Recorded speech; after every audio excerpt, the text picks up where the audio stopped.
and welcome. We've got a slightly longer version today of Around the Bend. Herb and Merle won't be in because Herb's rang in sick, so we hope he'll get better and turn back next Saturday on KCR 102.5 with Mike, and he's got a very nice guest here with Paul Markham. Good morning, Mike. How are you this morning? Well, thank you, Terry. It's good to be back. Apologies for not being here for the last couple of weeks. I had to have a little bit of internal plumbing removed.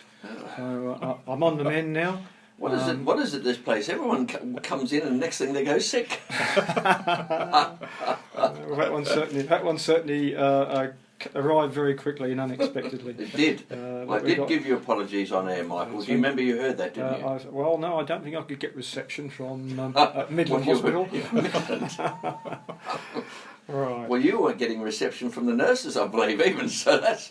anyhow, you're looking fighting. It was pretty good, actually. I think we're lucky to have Midland Hospital. Yes, we are. Now, this weekend we've got one thing we need to give a plug to. There will be a large display of veteran, vintage and classic cars down at Hyde Park in Perth, and that's on Monday, the 4th, a public holiday. And there'll be cars there spanning the ages from 1899 right up to about 1990. Are you going to bring one of your motor cars for that? Probably not. Oh, okay. No. Okay. No. Well, I asked you. I'm going to be there. I think I'll be there. So. Right. I'll play it by ear and see what it's like on the day. Mm. Yeah. Well, it's going to be warm on the day. It is. Now, I think you have to be there by 9 if you're going to display your car, and they'll let you out at about 3:30. Apparently there's lots of other things happening at Hyde Park, not just a car show. It's a big Hyde Park Festival, Michael. Right. They have their big one there. And by the way, it's not a lock-in. Once you go there, you can leave when you want. Ah, that makes a difference. Yeah, it's not a lock. You're not there locked in. They don't take your car keys away from you. Not like the classic car show. Oh, you're in. Mr. Markham. Oh, well, I didn't even know you were coming. You suddenly arrived. Nice to have you back on board, Paul. It is. Yes. First thing we're going to mention today is the unfortunate demise of local content in our West Australian weekend newspaper.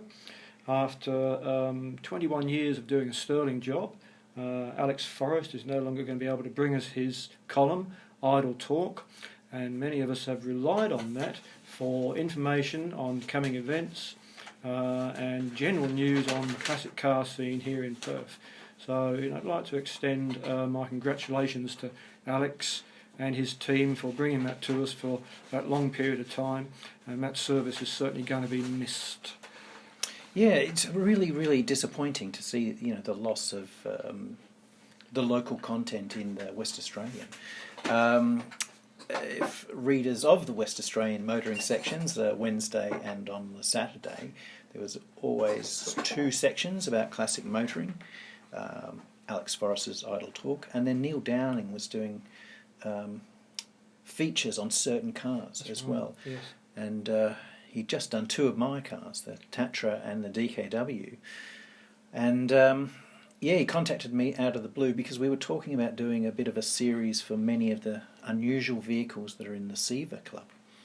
And he gave me the unfortunate news that the Tatra will be the last ever feature that he was writing for West Australia.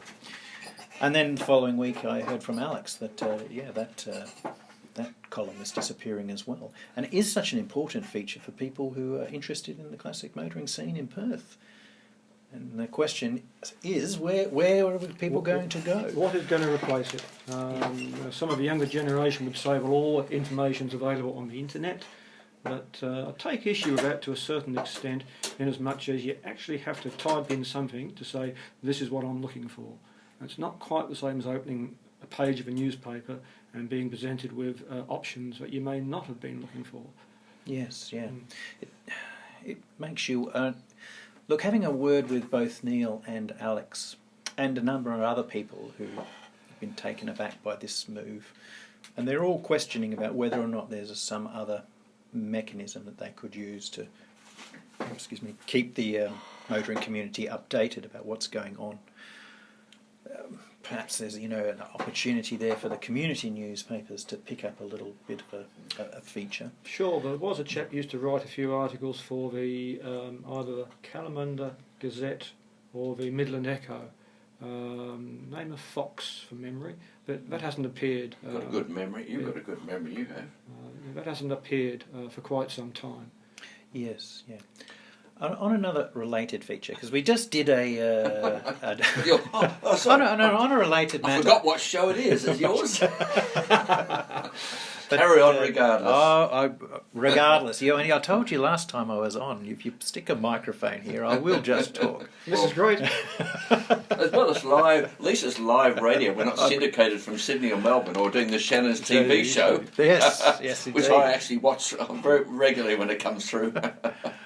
There's a lot of features about Holdens. Yeah. But anyway, we did a little bit of. No, talk about that just before we go. Yeah. What happened with the WTV, with Channel 44? Mm-hmm. Oh yes. Now, whatever happened to what was his stitch or something? He had He did the Hot Rod show. Well, Yes. Hot Rod and covered other cars, as long as they were Ford, Holden, and Chrysler. But I mean, it may have fell over a Mini now and again, but that By was, accident, probably. But that wasn't bad either. What was his name? You remember it? I do remember it. But Well, did we have colour TV by then, or was it still black and white? yeah, it was just after the war. Yeah. WTV. Channel 44. Channel 44, and that was another question that came up in a conversation with Neil. It was about do we do something televisual? Like a little feature once a week or so. You've got to be photogenic to do that. What was Channel 44? Channel 44. Yeah, there's a whole bunch of things. There's certainly a glaring gap now being left by the end of that column. Yes. Now, I'll just mention, before I hand over to Paul completely, other events coming up. I thought you had. Not quite. Okay, we had the MGTC Owners Club Concours d'Elegance up here in Kalamunda a couple of weeks ago. That was a good turnout. We've mentioned Hyde Park on Monday. The premier event later this month is the Classic Car Show at Ascot, and that's on Sunday the 24th. We'll be discussing that further shortly. At the end of the month we've got the Guildford Heritage Day down in Guildford, and that also includes a classic car display. There'll be classic cars and coffee at UWA on the same day, 31st of March. I think there's also All Chrysler Day. Is that The All Chrysler yes? Day is on the 31st of March as well, Yes. so that's a very busy day. And the Everything Chrysler Day will be held at Barbagallo Raceway. That's a It's shame. It's a hosted long by way the out. Charger Club of Western Australia. Well, it's great for people in the northern suburbs. It is. It'll be held there'll be an autocorner held on the infield on the day. There'll be a chap called Cameron Tilley from Team Pacer, and he will be a guest, and he won the 2018 Pro-Am Series in Touring Car Masters. He was running the only six-cylinder engined Hemi in a field of V8s. One other bit of news I'd like to mention is the closure of the Gosford Classic Car Museum and Auction House. Apparently they're in dispute with the ATO, and they've decided to close their doors, so there'll be a lot of cars coming onto the market, I would imagine, in largely no reserve auction over in New South Wales and the Central Coast. So I'd like to hand over to Paul now and say welcome once again. Thank you very much. I will actually make a comment before talking about the Classic Car Show about... sorry, I couldn't read that. Sorry. I mean, things thrust in my face here. Messages. Gosford. Murray Reynolds. Murray Reynolds, Channel 31. There you go. Okay, rightio. Thank you very much. Thank you very much to the listener who sent that through. That was Roy, who's always on the ball and a regular listener. Thanks, Roy. Okay. Gosford, there is an auction going on at the moment, which, I guess, as you said, Lloyd's Auction House is putting up, I think there are about 105 vehicles which went up no reserve. Gee, that's a lot to put on the market at one time. Yes, most of those were not the premium vehicles that that Gosford had. So there was, I think they had like 70 Ferraris or something at one point at the museum, which were up for sale. But like none of those are in there. There's a whole bunch of obscure East German vehicles in amongst that lot. So which people have a pen shop? they do, and I even got permission from Shelley to bid on a couple of those. He's a lucky fellow. So, Terry's looking a little Aghast. Were they dinky toys, were they? No, they were real cars, but I think there's a Trabant predecessor who's up for auction that I am actually interested Sorry, in. excuse me. Is there a predecessor before the Trabant? Yes, there was. You know, they had to do an earlier version. Was this a prototype of something that really didn't work anyhow? Oh, come on. Press on regardless. Trabant is Press on regardless. Press on regardless. Wonderful car. Have we got any in Perth? No, there are a couple over east, but this was an earlier thing that was based on a pre-war vehicle that became the model for the Trabant a couple of years later. And Called a tractor? It's currently priced at around $140. I think that's probably a bargain. $140. Yes. So, It tells you there's not a lot of market out there for the real Cheaper than buying a push bike. cheaper than buying a push bike. probably overpriced. I think you would have to do a lot of work though to restore this one because it's in pretty bad shape. Now, the It's a good garden ornament perhaps, but the Trabant became quite fashionable after the Berlin Wall came down. Because that was East Germany's only car at the time. oh no, there was quite a few. There was a Wartburg There was as the well. Wartburg as well. That was the more luxurious car. There's a nice Luxury. one there. Yes, luxury. The Wartburg was actually the East German version of the DKW 3.6. Like I've got the West German version, and the East German one was called the Wartburg.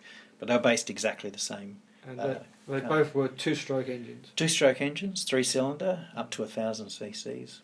Very, very nice cars.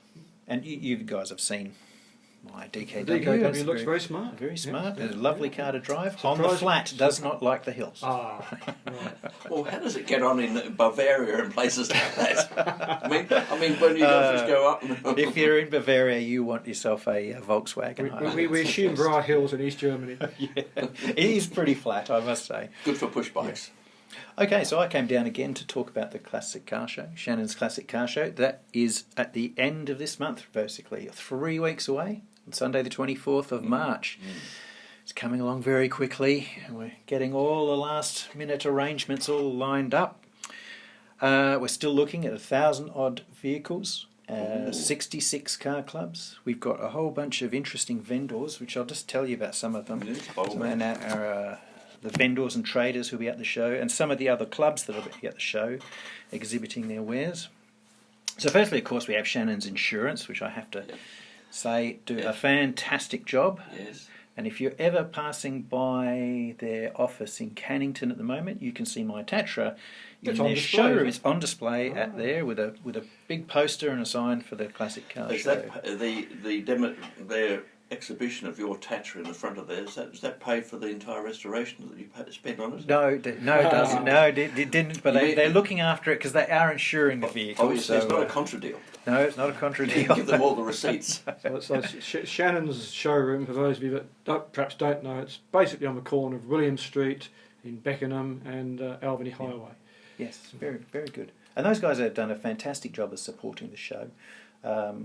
They were down. We had a filming with Today Tonight on Thursday, which was good. And Shannon's guys came down, bought all the banners and things, and helped us with the media presence. So that was really good. There was great support for the entire classic motoring community in Western Australia and Australia-wide, actually, too. So we can't say enough good things about those guys. One of our other major sponsors is Richards Tyre Power. And Richards are, again, they have become a very big contributor to the classic motoring scene. Not only do they do tyres for everybody, for modern cars, but they've got a whole range of Michelin classic tyres as well. Good. And they show up at event after event, and they've got a great display. They've got an old Citroen. They've got the Michelin Fat Man. Bibendum. Bibendum, yes, and it makes a good thing to pose in front of. Those guys are really doing a great job to help out the community, and they are, as I said, they're everywhere. They're at Classic Cars and Coffee every month, and they go to most of the shows as well. So excellent work there.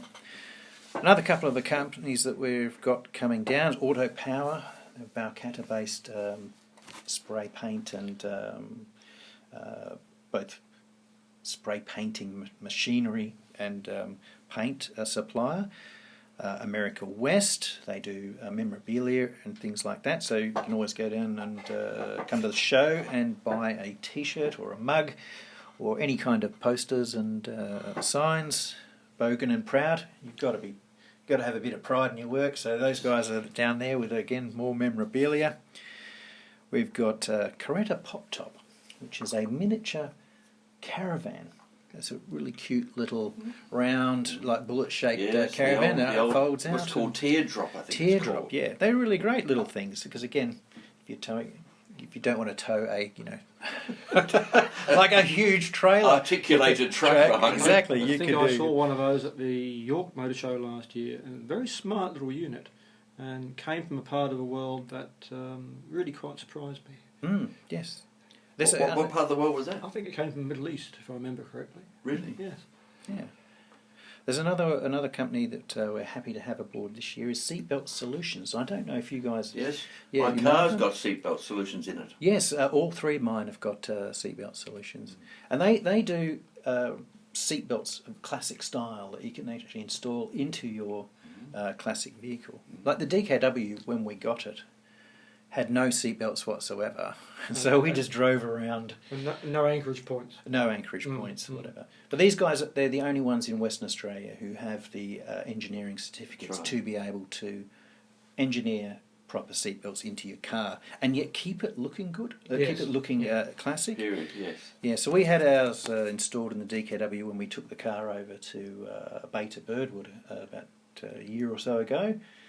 Because again, if you're going to be driving around over east, and we were planning at that time to drive across the Nullarbor, so seatbelts were a wise precaution. And did you drive across the Nullarbor? No, we didn't end up doing that. The Truckers Federation boycotted you? Going across, they couldn't get past you, so they knew that it would be the communications between the west and east would be broken with No, Terry. Didn't cause any The industrial... Nullarbor is nice and flat, and the car absolutely hurtles down. It loves the autobahn, so again, a 900cc two-stroke motor, you can drive it flat out all day, and it just purrs along.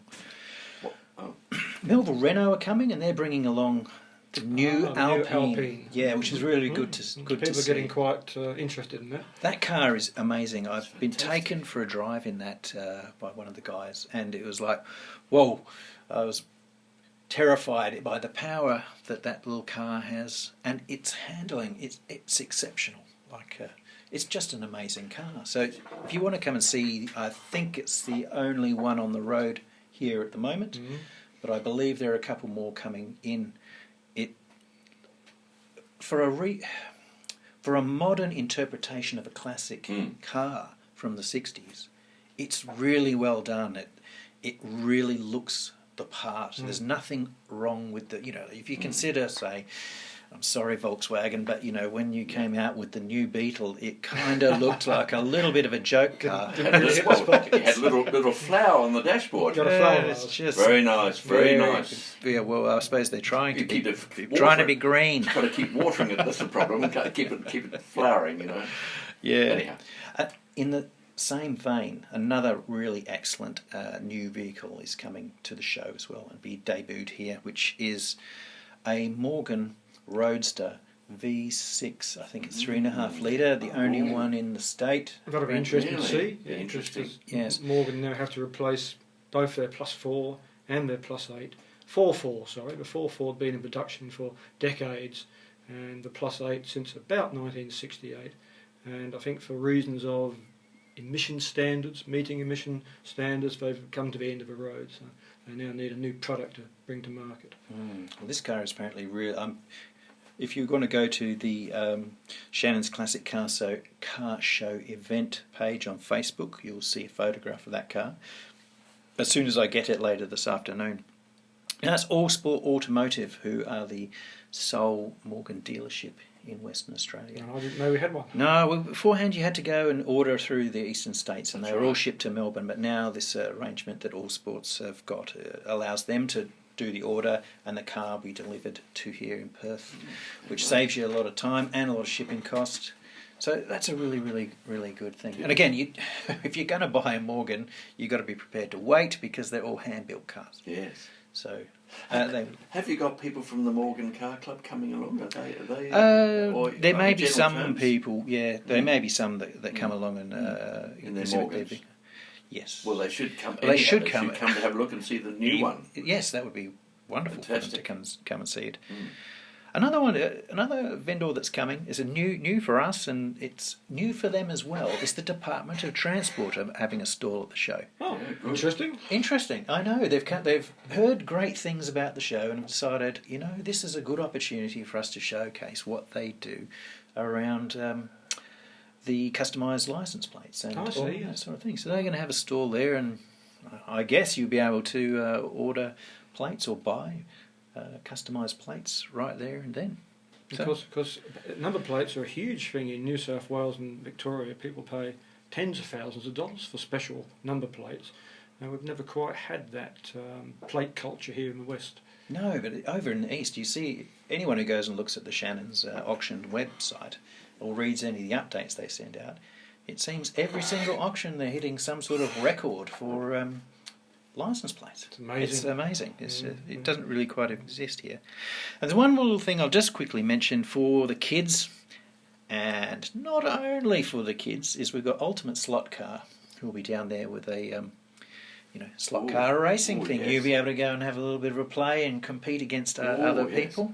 So that's a little bit of entertainment. My grandson would be very keen on that. Very keen, yeah. So we're putting that on to give a little bit of hands-on entertainment. Yes. So that's pretty good.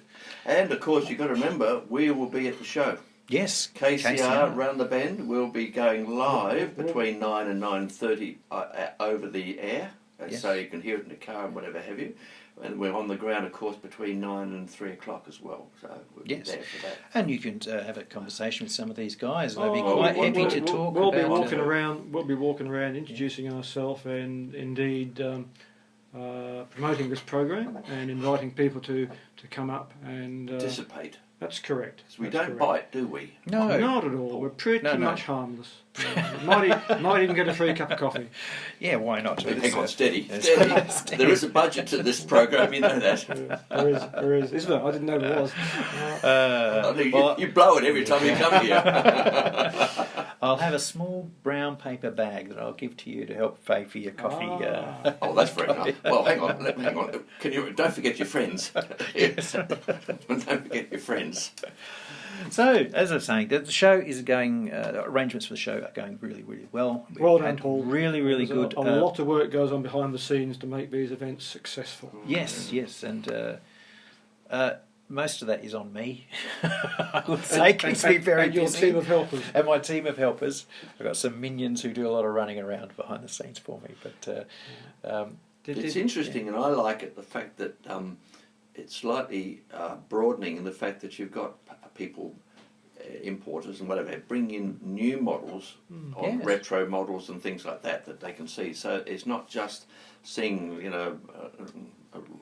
older cars. There's other things to do. yes. And I think that's important as well, to make it into a really good car event with obviously the emphasis on the classics. Yeah, but we do have some other things that we're trying to bring in as well. We've got Machinery Preservation Society wanting to put on some displays. The bus preservation group. Yes, they've got 6 buses coming Yeah. down. We've got some vintage caravans coming this year as well, which was Actually, really they're good. very interesting because they're decked out with everything in period. I know, it's They quite go to a wonderful. great deal of trouble Yes. to present those. Do you know some of them still have a bath in them? They have a bath. In a caravan? Well, not when you. Well, you wouldn't want to have you wouldn't about 5 inches of water, then going and Sid driving down the road, and you're trying to have a bit of a bath in the. I don't think it was that long. How long ago was it where you actually weren't allowed to be in the caravan when it was going down the road? You still can't. No, I know, Yeah. but I think there was a time where you could. I see. I think you could actually, cook up something or have a bit of a bath while you're going down a bumpy old road. Wasn't Well, that would have there, been a long time ago. there was a classic movie, The Long, Long Trailer with Lucille Ball. So it's Right. American, Yeah. of course. Yeah. Yeah, so go they on. had, Yeah, go on. I think it had a similar kind of scene where I can't remember us having. Well, I saw it when I was a kid. He probably took off when she was supposed to be in the car and didn't know where she was. No, she was sitting in the back or trying to cook while the van was being driven around and being thrown from one side of the caravan to the other. So. Some of these old Bondwood caravans are a real labour of love. They've even got a sort of stained glass window at the front. Oh yes. Nice fittings and fixtures and Art Deco lights, and then they've gone to the trouble of getting old packets from the period in which a caravan was made. I know people put so much effort into it, and you see that some of the cars. I mean, I know one of the guys who's coming on Seaver stand. He's got the whole like drive-in experience kind of setup. He's got like the old drive-in speakers. Oh yeah. And he puts that on either side of the car and loops one into the thing, and then they got the little tray and the hamburgers and stuff. Yes. You know, it's a really great display. People have put some real effort into the way that they present their cars to the public, and I think that's really excellent. Does really add something, yes. Yeah. Now, I just need to mention I was remiss earlier. I said there was one thing happening this weekend, which is Veteran Car Club display at Hyde Park. Also, up at Wanneroo Raceway, they'll be celebrating 50 years of that circuit being opened. 50 years since Wanneroo Raceway opened after the closure of Caversham. And we hope to get somebody up here shortly from Vintage Sports Car Club to give us a bit of history on the Caversham days, perhaps the early days of Wanneroo. And this event on both the 2nd and 3rd, which is today and tomorrow, so that's Saturday and Sunday of this long weekend. Entries by gold coin donation, so it's inexpensive. The all classes actually racing, and there'll be a display of heritage race cars and vintage cars up at Wanneroo Raceway. So that's the other major event that's happening this weekend. Okay. Oh, well, that's it. You've run through the whole We'll just quickly give you half a dozen results from Shannon's auction, which was held on the 18th of February in Melbourne. They sold 77 lots. I think only 6 were passed in. Alfa Romeo Alfetta GTV Coupe, 2-litre engine, quite a rare car now. That fetched 13,000. A early Land Rover Series 1 short wheelbase with a hard top, 1954 model, $38,000. Now this used to be just an old workhorse that used to be left outside and exposed to the elements, and now they're really becoming very sought after. Another rare car, a 1957 Jaguar Mark 1, 3.4 litre with a manual gearbox, that fetched $35,000. They had a very successful competition racing history, including here in Australia, a chap called David Mackay. Name rings a bell, David Mackay. He used to race a 3.4 litre Mark 1 Jaguar, run the Australian Touring Car Championship at the time, but there aren't many survivors. A 1970 HG Holden Kingswood station wagon, they're getting quite rare now, station wagons, $14,000. Amazingly, a Leyland Moke, 1978 model, so it'd be a Californian with a slightly larger wheels, but still a very basic motor vehicle. Fun to drive, $34,000. Good grief. Now it has no doors, it has no windows, it's very basic and rudimentary.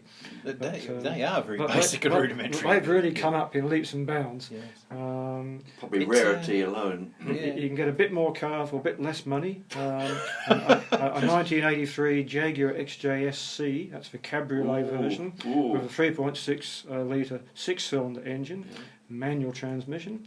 That fetched $27,000. I think I'd take that and keep $7,000 change, personally. And one modern car, relatively modern car, a 1990 Toyota MR2 Targa Top Coupe. Hard to believe these are now nearly 30 years old. That fetched $31,000. So Shannon's continued to get good clearance rates at their eastern states auctions. Yes. It's really interesting, the Leyland Moke, how that sort of cult,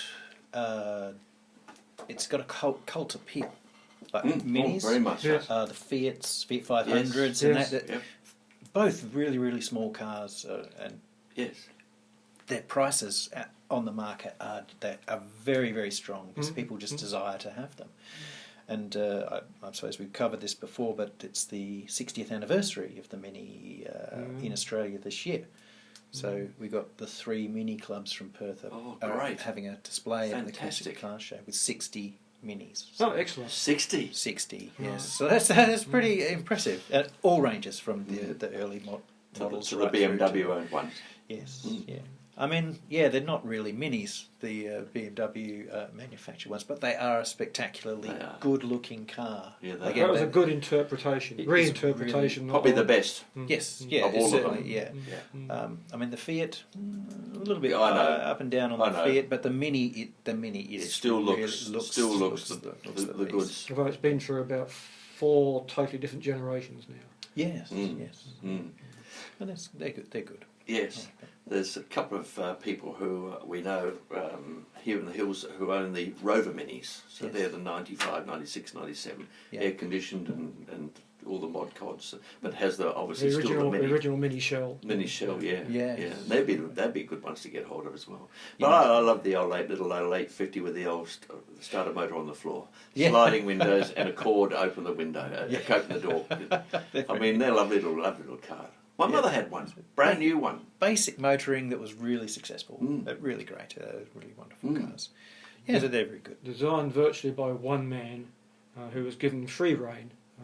I didn't like the proliferation of funny little bubble cars that came out in the mid-50s, and I think the then boss of BMC, a chap called Leonard Lord, do something about these damn micro cars, design something better. And of course the Mini pretty well did sweep all of them off the board. When it did right. Actually, yes. You could, for the same kind of price, you could get a much more effective vehicle that, for its tiny size, it didn't feel like you're in a little bubble car. No. Unless you looked up behind you and there was a Rolls Royce or something, and the radiator was higher than the level. But of course, it did struggle at the very beginning. It wasn't until a couple of the Beatles, I think, suddenly it became chic. It became and suddenly it rocked. But initially, it was they slightly throttled back on the production in the first couple of months. It was things not going to fire, and then suddenly it just took off. Well, it's great. Thanks very much. Sorry, I was just going to say, didn't he? It was Igonis, and he said it's Igonis, the designer. He had the door panel things. And he said pockets. Yes, he said something about it's exactly the right size to put in a bottle of wine or something. Well, because he was Greek. He was a Greek heritage. Are you coming back again before our big event on the 24th? I will try to. I've got a couple of busy weekends coming up, so I thought I'd be. But I just wondered whether you've got something planned in here to come back. But otherwise, we'll keep promoting it for you. Yes, if you want anything, obviously for that. So that's really fantastic. Mike, you got anything more to add at the moment? We're slightly running over because... We're not handing over to Herb and Mill today. No, so we can keep talking. Well, hang on. Allows us to run slightly over. We want to slightly hang on to some of the audience. we were actually going to talk about Volkswagens today, but we'll do that another day. All right, there's quite a lot to talk about. I went on to a very interesting website and learned a bit about the history of Volkswagen in Australia. Right. It's a big story. It was a really dominant player at one stage. It was the third largest selling car in Australia. Yes. They did Red X trials, which did really well as well, which helped sell. Yes. They won Car of the Year twice, Wheels Car of the Year award in 1974 with the Volkswagen Passat. I can't remember the last time I saw a Passat. No. And in 1976 with the Golf, which is of course still with us today and has been a huge success. With your, I know you want to talk about that later, another show. But when did they cease production, local production in Australia, Michael? Do you know? I think the last Beetle was in 1977. As late as that? Yes, the last. No, I mean production here in Australia. In Australia, yes. 77. 77. But of course, I kept making them right into the 90s in Brazil. I think it was almost 2000. I think when they stopped the Brazil factory. I think.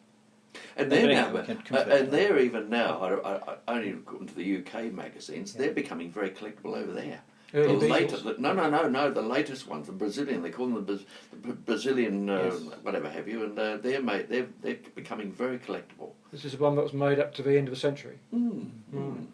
I don't know whether they've got air conditioning in them or whatever, but yeah, they're becoming very... They've got a collectible. window winder, so that's probably enough.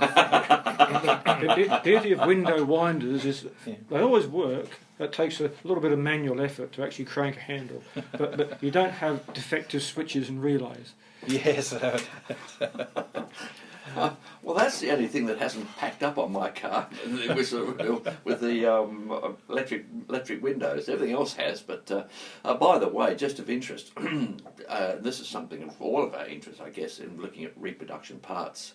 They're just not. I don't know where the companies worldwide get. Well, I think we know where they're sourcing the parts from, and they're literally not standing up to it. I had an ignition switch I brought out, came out from the UK within 4 days of going online, and arrived on the doorstep. Fantastic. The ignition switch and the mechanism lasted a week and a half in operation, and it snapped, broke. It's now been returned back to the UK, and I mean it's faulty. It's just crazy stuff, and it should last. The last one lasted 40 years. Yes. This one has lasted about 8 to 10 days of operation, and it's broken away. Very disappointing, isn't it? It is disappointing. All around. Really not good enough. No. You do take a bit of a punt when you're getting reproduction parts. Some of them can be really, really good as the old ones, but there are a lot out there, especially when you go on eBay, which are just, they're just knockoff parts. So they're made in other countries. Built down to a price. Down to a price, and if it works, it works. You probably consider yourself pretty lucky. So a lot to be said for hoarding away those old parts when you strip a car for parts. Yes, but rubbers and things like that. Rubbers rubbers are a problem. Rubbers deteriorate. But I was talking to a chap the other day who had just got some rubber parts, and he kept it in the dark for over 6 months, and then he did the restoration, and the rubber literally came apart. He brought it out of the dark to put them in the car, and the rubber parts literally came apart. And he hadn't, and of course then he should have returned it back within about 3 weeks. Of course, the 6 months was no one wanted to know, and he spoiled all this stuff, and he had to try and buy it again. Yeah, a lot of that rubber's plasticky rubber now. It's not. It's the plastic type. It's not rubber. Rubber is it's got a different mix to it. It does actually survive better on modern cars. Rubber seals do seem to withstand UV better. But when you're buying new old stock or reproduction rubber parts for classic cars, sometimes the life is very short and not what it should be. I think you can get some. Excuse me again. Swissvac do a bit of like rubber. A conditioner. A conditioner that can sometimes help recover. But again, if you're talking about an old car that's the rubber is completely and utterly deteriorated, it's you're pretty much you have to get replaced. Some people spray that on their tyres, don't they? All right, okay. Well, thanks very much for listening in. It's good to be back on air. We'll keep the show going now, and next week I'll be here. There'll be another presenter here next week. Terry's having a short break. Yes. Thanks once again, Paul, for coming up. Yeah, it's a pleasure. And we'll continue to plug the Classic Car Show between now and the 24th of March, and I'm sure that'll be a really good event that's going to be well worth checking out. And if there is any more news about a replacement media outlet for local car events, then we'll be certain to let you know. I would just say keep an eye excuse me. Keep an eye open on Today Tonight in the week of the show, because we've done a feature there, and they did a whole lot of videoing, and we got some really, really good interviews with some really interesting car owners. So keep your eyes open. It'll be the Thursday or the Friday before the show on the 24th. Thanks, Paul. Thanks very much, Thank you. Paul. Really appreciate Thank you, Terry. you coming. Cheers, bye.